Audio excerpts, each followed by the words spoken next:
तारक मेहता का उल्टा चश्मा फेम एक्टर भव्या गांधी के पापा का कोरोना से मंगलवार को निधन हो गया।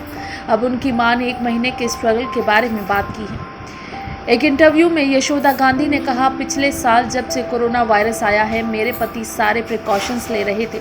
सोशल डिस्टेंसिंग मेंटेन करने से लेकर मास्क लगाने तक हर चीज़ का ध्यान रखा। वो लगातार हाथ सैनिटाइज करते थे। फिर वायरस उन तक पहुंच गया। उन्होंने मुझे बताया कि उन्हें अच्छा फील नहीं हो रहा। उस वक्त उन्हें कोई सिम्टम्स नहीं थे।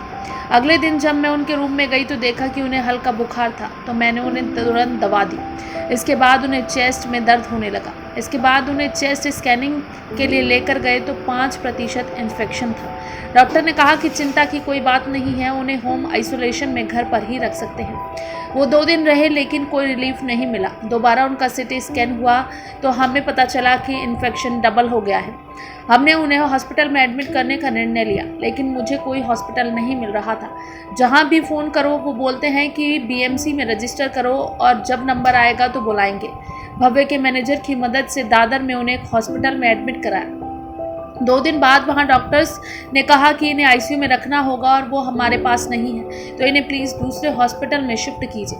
आईसीयू बेड्स के लिए मैंने कम से कम 500 कॉल्स लगाए। अस्पतालों से लेकर राजनेताओं तक, कार्यकर्ताओं से लेकर एनजीओ तक, मेरे परिचितों और परिवारों के कुछ सदस्यों के लिए भी, लेकिन मैं उनके लिए आईसीयू बेड नहीं ढूंढ सकी। मैं और मेरा परिवार पूरी तरह से टूट गए थे, क्योंकि हम उस समय इतने असहाय महसूस कर रहे थे। लेकिन भगवान की कृपा से मेरे एक दोस्त ने गोरेगांव के एक छोटे से अस्पताल में आईसीयू बेड की व्यवस्था करवाई। आगे उन्होंने कहा, स्ट्रगल यहीं खत्म नहीं हुआ। मेरे पति के बाद मेरा बड़ा बेटा और बहू भी कोरोना पॉजिटिव पाए गए। दोनों होम आइसोलेशन में रहे और उनकी देखभाल के लिए मुझे घर पर रुकना पड़ा।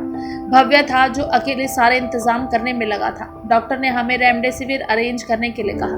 मैंने 6 इंजेक्शनों के लिए 8 इंजेक्शनों की कीमत चुकाई। इसके बाद उन्होंने मुझे टॉक्सिन इंजेक्शन की व्यवस्था करने के लिए कहा और मुझे ये बताने में बहुत बुरा लगा कि जो इंजेक्शन हमारे इंडिया में बनती है वो मुझे पूरे इंडिया में नहीं मिली। मुझे ये दुबई से मंगाना पड़ा था और 45,000 के इंजेक्शन के लिए 1 लाख रुपए का भुगतान करना था, लेकिन वो इंजेक्शन भी उनके काम नहीं आया। अंत में मुझे उन्हें कोकिलाबेन में शिफ्ट करना पड़ा, लेकिन वो उन्हें लेने के लिए तैयार नहीं थे, क्योंकि उन्होंने कहा कि हम बीएमसी पंजीकरण के बिना कोविड मामले नहीं ले रहे हैं। इसने मुझे पूरी तरह से तोड़ दिया। उन्होंने मुझसे कहा कि मैं उन्हें कहीं और ले जाऊं, लेकिन मैं उन्हें कहां लेकर जाऊं, वो बेहोश थे। मैंने उन्हें उनकी स्थिति दिखाकर जैसे तैसे मना लिया और इसके बाद उन्होंने आखिरकार मुझे आईसीयू बेड दिया। इसके बाद उन्होंने आखिरी सांस लेने से पहले 15 दिन तक वहां रहे।